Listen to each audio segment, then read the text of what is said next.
चलो यहाँ पे बच्चों आगे के पार्ट 1 में हमने यहाँ तक देखा था।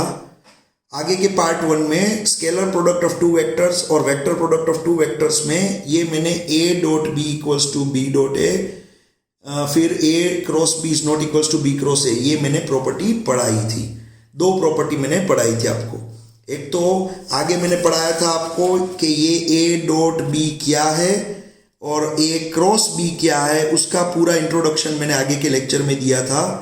और बाद में यहाँ पे मैंने आपको पढ़ाई थी ये प्रॉपर्टी, यहाँ पे ये प्रॉपर्टी मैंने पढ़ाई थी आपको, ये दोनों में फर्स्ट ये प्रॉपर्टी यहाँ पे लिखी हुई है। अब थर्ड प्रॉपर्टी देखो यहाँ पे, तीसरी बात, आप जब a dot b vector plus c vector लिखोगे तो इसको जब सिंप्लीफाई करना है तो आप इसको सिंप्लीफाई इस तरह से कर सकते हो, a dot B plus a dot c, आप इस तरह से लिख सकते हो, इसमें कोई प्रॉब्लम नहीं है। समझ में आ रहा है? a dot B plus c है जिसको आप a dot B plus a dot c लिख सकते हो। उसी तरह से यहाँ पे भी आप अगर a क्रॉस b प्लस सी लिखा हुआ है कहीं, तो उसको सिंप्लीफाई करने के लिए आप यहाँ पे a cross b plus a cross c ये आप लिख सकते हो। ये दोनों में अप्लाई होगा, ये रूल समझ में आ रहा है? ये रूल दोनों में अप्लाई होगा। यहाँ पे a dot B plus C, जो इसको आप a dot B plus a dot C लिखोगे, यहाँ पे a cross b plus C में इसको आप a cross b plus a cross C भी आप यहाँ पे लिख सकते हो। ये हुई इसकी थर्ड प्रॉपर्टी। इसको आप यहाँ पे कोई एग्जांपल लेके प्रूव भी कर सकते हो। यहाँ पे कोई भी आप वैल्यू ले लोगे, मान लो यहाँ पे मान लो मैंने a जो है a का मैग्नीट्यूड मैंने लिया है मान लो यहाँ पे 4, फिर b का मैग्नीट्यूड मैंने यहाँ पे लिया है मान लो 3, और a और b के बीच का जो एंगल होगा, इसके बीच का जो एंगल θ1 वो मान लो है 30 डिग्री। फिर a का मैग्नीट्यूड मैंने आपको ऊपर बताया, यहाँ पे a का मैग्नीट्यूड जो है मान लो वो यहाँ पे 4 है, और c का मैग्नीट्यूड जो है वो यहाँ पे मान लो 6 है, और ये दोनों के बीच का एंगल a और c के बीच का जो एंगल है θ2 मान लो ये है 60 डिग्री। तो यहाँ पे आप ये प्रूव कर सकते हो, जब आप ये सोल्व करोगे तो यहाँ पे ये प्रूव हो जाएगा। यहाँ पे समझ में आ रहा है? तो यहाँ पे ये कोई प्रॉब्लम नहीं है बच्चों, यहाँ पे आप प्रूव कर सकते हो इसको। और यहाँ पे डायरेक्शन की बात हम करेंगे तो ये डायरेक्शन यहाँ पे आई जे के कैप के इस तरह से इसकी डायरेक्शन होती है। तो यहाँ पे a dot B plus c और a dot B plus a dot c, यहाँ पे ये पूरा यहाँ पे फुलफिल हो, ये कंडीशन फुलफिल हो जाएगी। अगर आपको थोड़ा इसको इजी वे में समझना है तो एक काम करते हैं हम, यहाँ पे मैं डायरेक्शन के साथ ही आपको एक्सप्लेन कर देता हूँ। मान लो हम a को ले रहे हैं x एक्सिस पे, a को ले रहे हैं हम x एक्सिस पे, b को ले रहे हैं हम y एक्सिस पे, ये b है, और c को ले रहे हैं हम z एक्सिस पे, ये c है मान लो। तो यहाँ पे क्या होगा, a की वैल्यू 4 है लेकिन वो जा रहा है x एक्सिस पे, और b की वैल्यू 3 है वो जा रहा है y एक्सिस पे, बीच में एंगल यहाँ पे 90 है। तो मैं एक काम करता हूँ 90 एज्यूम कर लेता हूँ, यहाँ पे a और b के बीच का एंगल 90 एज्यूम कर लेता हूँ। फिर यहाँ पे a की वैल्यू 4 है और c जो z एक्सिस में जा रहा है उसकी वैल्यू 6 है, और इसके बीच का एंगल भी क्या होगा, 90 होगा यहाँ पे x और z एक्सिस। तो यहाँ भी मैं 90 एज्यूम कर लेता हूँ। चलो थोड़ा इजी हो जाएगा समझ में, आप इजीली समझ सकते हो। तो यहाँ पे क्या होगा देखो बच्चों, यहाँ पे जब आप इसको ऐड करोगे तो यहाँ पे जो a vector dot b plus C, तो a वेक्टर को आपके यहाँ पे a vector dot b plus C जो है, तो यहाँ पे बच्चों अब हम इसको सोल्व करेंगे तो a vector dot b plus C. अब सबसे पहले बात होगी b प्लस सी की, b को c के साथ ऐड करना है। तो यहाँ पे b प्लस सी आप जब करोगे तो आपको मालूम है दो वेक्टरों का जब आप टोटल करते हो B vector plus c vector, जब दो वेक्टर का आप टोटल करते हो तब आपको आपके पास जो यहाँ पे बी प्लस सी का मैग्नीट्यूड डिराइव करने के लिए जो फॉर्मूला है वो है under root B square plus C square plus 2b into C cos theta. ये फॉर्मूला है, आपको मालूम होना चाहिए। ये b प्लस सी का मैग्नीट्यूड लाने का फॉर्मूला है, b प्लस सी का मैग्नीट्यूड। तो under root B square plus C square plus 2b into C into cos theta. अब यहाँ पे कोस थीटा, ये जो थीटा होगा वो b और c के बीच के एंगल की बात होगी। तो b है y एक्सिस में, c है z एक्सिस में, तो y और z एक्सिस के बीच का एंगल 90 होगा। तो यहाँ पे कोस होगा 90। तो अंडर रूट ये b स्क्वायर, b की वैल्यू 3 है, 3 स्क्वायर, c की वैल्यू है 6, 6 स्क्वायर प्लस 2, यहाँ पे मैं लिख सकता हूँ b, यहाँ पे जो b है वो है 3, c है 6 और cos 90। तो cos 90 क्या हो जाएगा बच्चों? cos 90 तो 0 हो जाएगा। तो यहाँ पे बचेगा सिर्फ 3 स्क्वायर प्लस 6 स्क्वायर। तो यहाँ पे 3 स्क्वायर प्लस 6 स्क्वायर बचेगा और उसका अंडर रूट आपको मिलेगा। तो अब इसका आंसर आ जाएगा 6.7। इसका जो आंसर है वो आ जाएगा आपको 6.7 मिल जाएगा।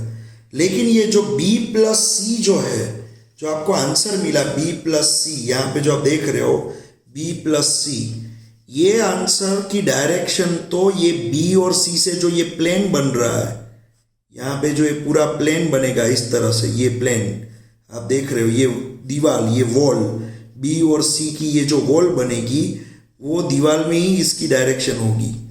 ये वॉल में यहाँ पे आपको कहीं b प्लस सी मिलेगा। समझ में आ रहा है? आपको मालूम है दो वेक्टरों का टोटल करने की ट्रायंगल की मेथड, ट्रायंगल लो। तो यहाँ पे जो b और c से जो पूरी वॉल बनेगी, दीवार बनेगी, उस पे ही उसके आंसर की डायरेक्शन होगी 6.7 b प्लस सी। तो b प्लस सी का जो आंसर होगा उसकी वैल्यू 6.7 होगी और उसकी डायरेक्शन होगी वो कौन से प्लेन में होगी? YZ प्लेन में कहीं उसकी डायरेक्शन होगी। अब आप एक सिंपल सी बात है, ये YZ प्लेन x एक्सिस के साथ 90 डिग्री बनाएगा। ये YZ प्लेन जो होता है ना, YZ प्लेन आपके रूम में लेफ्ट हैंड साइड में जो वॉल होगी, वो वॉल यहाँ रूम में नीचे जो एज होगी उसके साथ ये वाली वॉल 90 डिग्री एंगल बनाएगी। सिंपल सी बात है, देखो ये YJ प्लेन है, वो कितना एंगल बनाएगी? 90 डिग्री। किसके साथ? ये A के साथ। ये पूरी दीवार जो है, ये पूरी वॉल जो B और C के साथ जॉइंट है, ये पूरी दीवार, समझ में आ रहा है? मान लो यहाँ पे मैं आपको बताऊं कि ये मान लो यहाँ पे एक वॉल है, ये वॉल, ये है B, ये क्या है? B है, ये लाइन B है, B है, ये लाइन है यहाँ पे C। तो B और C से ये जो पूरी वॉल बनी वो A के साथ, ये A क्या है? X axis. तो ये पूरी दीवार वो A के साथ कितना एंगल बनाएगी? आप देख सकते हो यहाँ पे एंगल बना 90। समझ में आ रहा है? यहाँ पे कितना एंगल बनेगा? 90 एंगल बनेगा। देखो आप देख सकते हो यहाँ पे कितना एंगल बना? 90। ये है, ये पूरी दीवार है और ये वॉल है, तो यहाँ पे एंगल बना दोनों के बीच में 90 डिग्री। ये 90 डिग्री बना। तो यहाँ पे A डॉट B प्लस सी, जब आप ये सोल्व करोगे A dot B plus C, तो होगा क्या बच्चों? आपको लिखनी होगी A की वैल्यू, आपको लिखनी होगी A की वैल्यू, फिर आपको लिखनी होगी B प्लस सी की वैल्यू, दोनों का मैग्नीट्यूड लिखना होगा, A का मैग्नीट्यूड लिखना होगा, B प्लस सी का मैग्नीट्यूड लिखना होगा और पीछे लिखना होगा cos, और ये दोनों के बीच का एंगल A और B प्लस सी का मिला, ये देखो ये डायरेक्शन में, तो B प्लस सी और A दोनों के बीच का एंगल, तो अभी तो मैंने आपको बताया वो 90 है। कितना है? 90। तो यहाँ पे cos 90 क्या हो जाएगा? 0। तो ये पूरा क्या हो जाएगा? 0 equals to A dot B की बात करोगे तो A डॉट B डॉट निकलेगा तो ए और बी के बीच का एंगल क्या है 90, वो लगेगा। तो यहाँ पे आप ए बी cos 90 लिखोगे, प्लस ए डॉट सी की बात करोगे तो ए होगा सी होगा, और ए और सी के बीच का एंगल क्या है 90 है, तो आप cos अगेन 90 लिखोगे। तो cos 90 तो यहाँ पे 0 प्लस 0, तो आप देख सकते हो 0 इक्वल्स टू 0 प्लस 0, तो ये पूरा जो यहाँ पे अप्लाई हुआ था वो लॉ यहाँ पे फुलफिल हो रहा है। देखो, तो a dot B plus c equals to a dot B plus a dot c, ये प्रूव हुआ। यहाँ पे मैंने एक एग्जांपल लेके आपको बताया, इजी लेवल का एग्जांपल है जिससे आपको तुरंत समझ में आ जाए। तो ये है हमारी थर्ड प्रॉपर्टी, समझ में आ रहा है। इसके बाद जो फोर्थ प्रॉपर्टी है, दोनों के अंदर स्केलर प्रोडक्ट और वेक्टर प्रोडक्ट दोनों के अंदर जो इसके बाद जो प्रॉपर्टी आ रही है वो है यहाँ पे थीटा के बारे में, एंगल के बारे में। चलो वो मैं बता देता हूं आपको।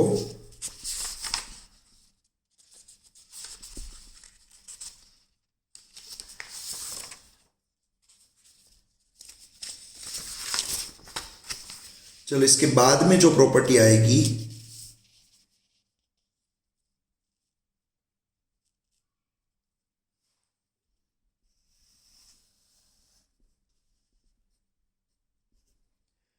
अब ये प्रॉपर्टी में मान लो आपको थीटा फाइंड आउट करना है, आपको फाइंड आउट करना है यहाँ पे थीटा। तो आप कैसे फाइंड आउट करोगे? आपको मालूम है ए डॉट बी वो क्या हो जाएगा, वो हो जाएगा ए बी कोस थीटा हो जाएगा। तो आपको अगर कोस थीटा फाइंड, यहाँ पे कोस थीटा चाहिए तो पहले मैं कोस थीटा लिख देता हूँ, फिर यहाँ पे लिखता हूँ ए वेक्टर डॉट बी वेक्टर, और नीचे लिखता हूँ ए का मैग्नीट्यूड बी का मैग्नीट्यूड, दोनों का क्या है सिर्फ मैग्नीट्यूड है यहाँ पे नीचे। और थीटा अगर चाहिए तो थीटा इक्वल्स टू, फिर आप लिख सकते हो यहाँ पे cos inverse a dot b, और नीचे लिख सकते हो ए बी। ये हो गया एक फॉर्मूला। देखो यहाँ पे आप इस तरह से थीटा को डिराइव कर सकते हो। मान लो आपको एंगल नहीं दिया हुआ है, यहाँ पे एंगल नहीं दिया हुआ है, थीटा नहीं दिया हुआ है, तो आप इस तरह से भी यहाँ पे थीटा को डिराइव कर सकते हो। यहाँ पे मान लो आपको मैं एक एग्जांपल देता हूँ। यहाँ पे मान लो किसी ने आपको बताया एक एमसीक्यू में कि ए डॉट बी जितना है उतना ही ए बी है, ए डॉट बी जितना है उतना ही क्या है ए बी है। तो आप थीटा फाइंड आउट करो, थीटा क्या होगा वो फाइंड आउट करो। ये क्वेश्चन पूछा है यहाँ पे, ए डॉट बी जितना है उतना ही क्या है ए बी है, तो आप थीटा फाइंड आउट करो, दोनों के बीच का एंगल फाइंड आउट करो। तो थीटा फाइंड आउट करना है तो आप क्या करोगे, आप यहाँ पे सॉल्यूशन, इसका सॉल्यूशन क्या होगा, देखो theta equals to cos inverse, आप लिखोगे यहाँ पे a dot b upon a b, आप इस तरह से लिखोगे। अब देखो ऊपर और नीचे यहाँ पे ए बी की जो वैल्यू होगी, मान लो ए बी है 10, तो यहाँ पे a b a dot b, यहाँ पे ए डॉट बी जो है वो है 10, तो यहाँ पे ए बी भी 10 होगा, तो ऊपर भी 10 नीचे भी 10। तो यहाँ पे आप लिख सकते हो इस तरह से कोस इनवर्स, यहाँ पे ए डॉट बी की जगह पे मैं क्या लिख सकता हूँ, ए डॉट बी की जगह पे मैं ए बी लिख सकता हूँ। तो ऊपर भी ए बी लिख दिया, नीचे भी ए बी है, तो वो कट होके 1 हो जाएगा। तो theta equals to cos inverse 1। अब कोस इनवर्स 1 क्या होता है, तो आपको मालूम होना चाहिए थीटा हो जाएगा 0। समझ में आ रहा है, थीटा हो जाएगा 0, क्योंकि आपको ये भी मालूम होना चाहिए कोस 0 क्या होगा 1, कोस 0 1 होगा। तो यहाँ पे थीटा की वैल्यू क्या है, एक्चुअल में 0 है। थीटा की जगह पे मैं क्या लिख सकता हूँ 0, क्योंकि यहाँ पे कोस थीटा, कोस के बाद जो थीटा आता है वो क्या होगा 0, तभी तो कोस 0 क्या होगा 1 होगा। तो यहाँ थीटा की वैल्यू होगी 0। ये आपको आंसर मिला। आपको पूछ लिया अगर a dot B equals to a b है तो थीटा बताओ, तो वो थीटा होगा 0। समझ में आ रहा है। तो एक सिंपल सी बात यहाँ पे। और उसी तरह से मान लो यहाँ पे आपको विथ डायरेक्शन दिया हुआ है, इसके साथ आई कैप और जे कैप भी दिखाया हुआ है, तो भी आपको एंगल पता लगेगा।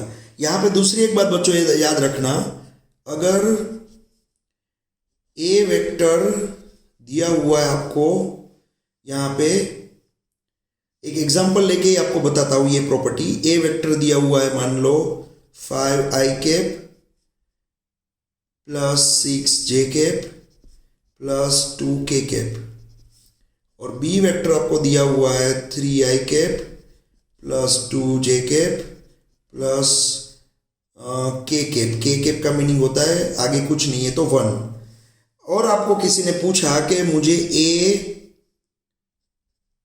डॉट बी चाहिए, तो क्या करोगे आप? किसी ने पूछा a डॉट बी चाहिए, तो आप क्या करोगे? तो यहाँ पे क्या करना है, देखो यहाँ a पहले लिखा हुआ है, तो ये पूरा ब्रैकेट आप पहले लिख दो। यहाँ पे 5i cap plus 6j cap plus 2k cap dot, फिर b लिखा हुआ है तो b का पूरा ब्रैकेट लिख दो, 3i cap plus 2j cap plus k cap. अब क्या करना है, अब आपको इसका सिंप्लीफिकेशन करने के लिए यहाँ पे i कैप जो है 5i कैप, वो इसके i कैप के साथ मल्टीप्लाई करना है। तो 5 इंटू 3 आप करोगे, और i कैप क्योंकि आप 5 इंटू 3 करोगे तो आपके दिमाग में ये भी क्वेश्चन आएगा, sir i cap into i cap भी होगा ना, तो i cap into i cap तो क्या हो जाता है, 1 हो जाता है। जो अभी मैं आपको बताऊंगा, i cap into i cap क्या हो जाता है, 1। तो यहाँ पे i cap into i cap भी होगा लेकिन वो 1 हो जाएगा। फिर प्लस ये 6j कैप, उसका मल्टीप्लीकेशन होगा 2j कैप के साथ, तो यहाँ पे 6 इंटू 2 होगा, लेकिन j cap into j cap क्या हो जाएगा, 1 हो जाएगा, तो वो हम नहीं लिखेंगे। फिर यहाँ पे होगा 2k कैप और 1k कैप, तो 2 का मल्टीप्लीकेशन होगा 1 के साथ, और k cap into k cap 1 हो जाएगा, जो हम यहाँ पे नहीं लिखेंगे। तो 5 3 जा 15 12 प्लस 2, तो यहाँ पे जो आंसर मिला आपको 29, ये जो आंसर मिला उसमें डायरेक्शन नहीं है, देखो पीछे डायरेक्शन नहीं है, तो ये हो गया स्केलर प्रोडक्ट। तो आपके दिमाग में ये भी क्वेश्चन आएगा, सर अगर हमें ये a डॉट बी कैसे करना है, वो तो समझ में आ गया।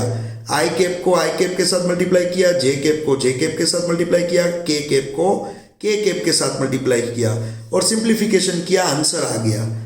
लेकिन अगर आप a डॉट बी की जगह पे a क्रॉस बी करना चाहते हो, यही क्वेश्चन रहेगा हमारा। क्वेश्चन यही रहेगा, a vector equals to 5i cap plus 6j cap plus 2k cap, फिर b vector equals to 3i cap plus 2j cap plus k cap. यही क्वेश्चन है, लेकिन मुझे यहाँ पे a क्रॉस b करना है, a क्रॉस b। तो हम क्या करेंगे, तो यहाँ डिटर्मिनेंट की हेल्प से हम a क्रॉस b सीखेंगे। डिटर्मिनेंट क्या होता है, देखो इस तरह से आप पहले ये दो लाइन के बीच में यहाँ पे i j k लिख दोगे, i j k लिख दोगे। फिर पहले क्या लिखा है, पहले a लिखा है, तो a के तीनों 5 6 और 2 लिख दोगे, 5 6 2। फिर बाद में b लिखा है, तो b के तीनों 3 2 1 लिख दोगे, 3 2 1। अगर यहाँ पे कोई जीरो है, नहीं दिया हुआ है, तो आप जीरो लिख दोगे। मान लो k दिया ही नहीं है, इसमें यहाँ पे k नहीं दिया है, तो यहाँ पे आप जीरो लिख दोगे। जो नहीं दिया है तो उसकी जगह पे जीरो लिख दोगे। फिर आप क्या करोगे, फिर इसकी जो मेथड है वो मेथड आप याद रखना बच्चों। आप यहाँ पे सबसे पहले यहाँ पे ये जो दिख रहा है उस पे यहाँ पे इसको हाइड कर दो, ये जो पूरी कॉलम है उसको हाइड कर दो, और ये रो को आप हाइड कर दो। तो यहाँ पे ये पूरी कॉलम और रो को हाइड कर दोगे तो आपको यहाँ पे 6 2 2 1 दिखेगा। इस तरह से ये 4 दिखेंगे, समझ में आ रहा है, 6 2 और 2 1 दिखेगा। तो आप इस तरह से क्रॉस मल्टीप्लाई करोगे, इस तरह से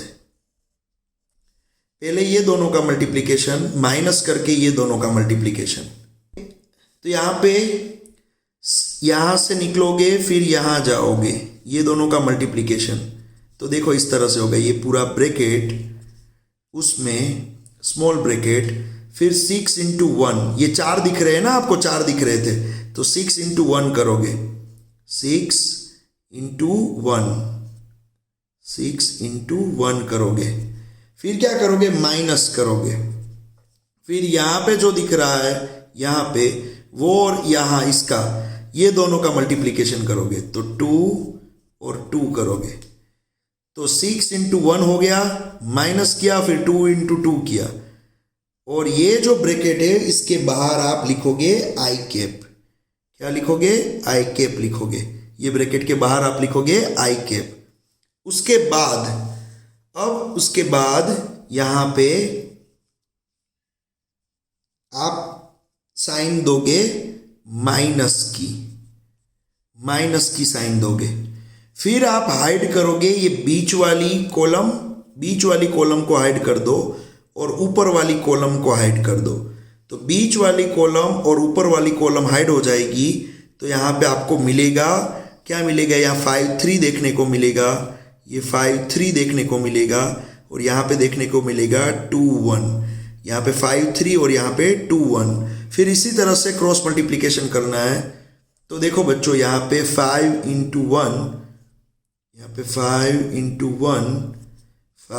1 माइनस 2 इंटू 3, और बाहर लिखना है जे कैप। क्या लिखना है, बाहर जे कैप लिखना है। तो यहाँ पे आई कैप वाला ब्रैकेट हुआ, ये पूरा जे कैप वाला हुआ। फिर बाद में लिखना है यहाँ पे प्लस, ये पूरा ब्रैकेट प्लस है, बीच वाला ब्रैकेट माइनस और लास्ट वाला ब्रैकेट प्लस। फिर आप इसको हाइड करोगे, ये लास्ट कॉलम को और ये ऊपर वाली यहाँ पे रो को हाइड करोगे। तो इस तरह से हाइड करोगे तो आपको क्या दिखेगा बच्चों, यहाँ पे 5 3 6 2 ये 4 दिखेंगे। तो इसी तरह से मल्टीप्लाई करना है। तो आप यहाँ पे करोगे 5 इंटू 2 माइनस करके आप करोगे 6 इंटू 3, और फिर ये ब्रैकेट फिनिश्ड, और यहाँ पे लिख दोगे के कैप, इस तरह से। तो अब इसका सॉल्यूशन क्या होगा, देखो यहाँ पे 6 इंटू 1 6 माइनस 4, ये 6 इंटू 1 6 माइनस 4 हो जाएगा, 6 माइनस 4 हो जाएगा 2 आई कैप, माइनस ये 5 माइनस 6 तो -1 होगा, और बाहर एक माइनस है तो यहाँ पे क्या होगा, -1 जे कैप, बाहर तो माइनस है ही, और अंदर क्या हुआ 5 माइनस 6 तो -1, तो यहाँ पे जे कैप, फिर प्लस, ये प्लस, और यहाँ पे 5 2 = 10 माइनस 18 6 3 = 18, तो यहाँ पे हो जाएगा -10 माइनस 18 मीन्स -8 के कैप। तो इसको सिंप्लीफाई करके 2 आई कैप माइनस माइनस प्लस 1 जे कैप, 1 नहीं लिखोगे तो चलेगा जे के आगे, और यहाँ पे हो जाएगा -8 के कैप। ये हो गया A क्रॉस B। ये यहाँ पे जो आपको मिला वो है A क्रॉस B। समझ में आ रहा है बच्चों, ये आपको जो मिला वो मिला A क्रॉस B।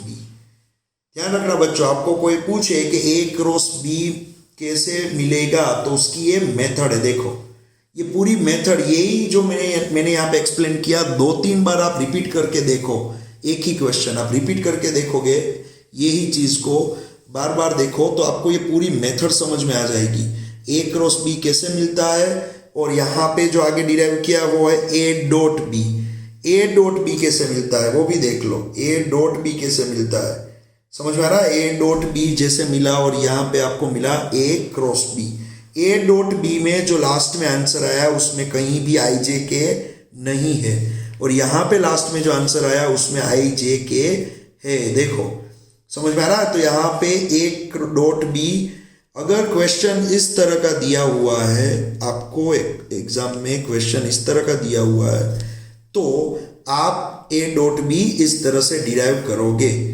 अगर वेक्टर प्रोडक्ट में भी क्वेश्चन इस तरह का दिया हुआ है, ये क्वेश्चन है और आपको A क्रॉस B पूछ लिया, तो आप इस तरह से ये पूरा डिराइव करोगे।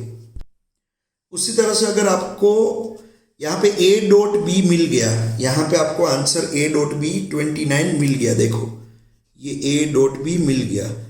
अब आपको मान लो सिर्फ A मोड A चाहिए, A का मोड A चाहिए, तो आप क्या करोगे बच्चों, अगर आपको A मोड, जिसको आप सिर्फ A भी लिख सकते हो, अगर आपको ए का मोड यहाँ पे चाहिए, मोड चाहिए या तो ए चाहिए, तो आप क्या करोगे, अंडर रूट करोगे और 5, 6 और 2 है तो यहाँ पे लिखोगे 5 square plus 6 square plus 2 square.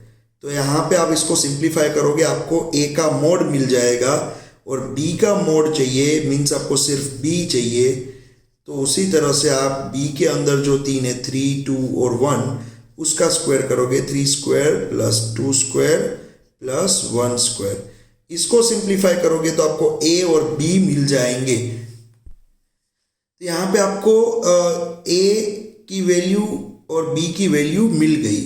अब अगर क्वेश्चन पूछ लिया है यहाँ पे आपको अगर क्वेश्चन पूछ लिया ए और बी के बीच का एंगल फाइंड आउट करो, आपको एग्जाम में क्वेश्चन पूछ लिया यहाँ पे ए और बी के बीच का एंगल थीटा फाइंड आउट करो, थीटा आपको चाहिए, ए और बी के बीच का एंगल थीटा चाहिए। तो ऊपर का ही फॉर्मूला आप ले लोगे, आप क्या करोगे, cos inverse a dot B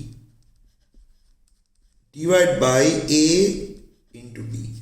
तो आपके पास ए डॉट बी है क्या? यस, हमारे पास ए डॉट बी है। कितना है?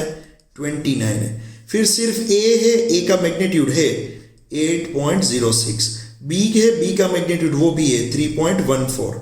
तो यहाँ पे ए डॉट बी करोगे, ए डॉट बी 29 ऊपर लिखोगे, यहाँ पे 29 लिखोगे, नीचे यहाँ पे 8.06 इंटू 3.14 करोगे। तो आप इसको सिंप्लीफाई करोगे तो आपको कुछ आंसर मिलेगा। उसका कोस इनवर्स देख लोगे नेचुरल कोसाइन टेबल में, आपके पास नेचुरल कोसाइन टेबल जो होगा उसमें आप उसका कोस इनवर्स देख लोगे तो आपको थीटा मिल जाएगा।